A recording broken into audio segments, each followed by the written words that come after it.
guys, uuwi na nga pala kami. Oh, kita nyo naman. Oh, babay na sa Playa Caleta. Alam nyo, parang ang tagal namin dito, no? Pero isang araw lang yan. Saka isang gabi, no? Parang ang tagal, no?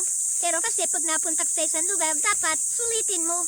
Kasi once ka lang pupunta ron, hindi ka naman lagi doon eh. Kagaya yan, na content creator, kaya dapat susulitin ko talaga yun. Alam, marami akong makuha picture at video. Pagkakataon mo na yun eh. Kailangan natin yun.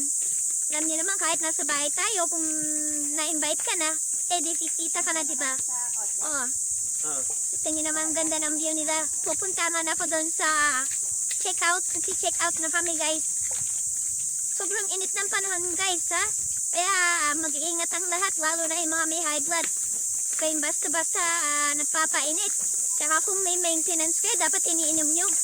Para iwas na rin, iwas atake. Diba sobrang init ngayon, guys, eh. Dapat mag-iingat tayo at uminom tayo ng maraming tubig. Panatilihin natin na magsuot ng fresh kong mga damit. Kailangan natin yan. Mahaba-haba rin itong aming lalakbay. Nakita nyo,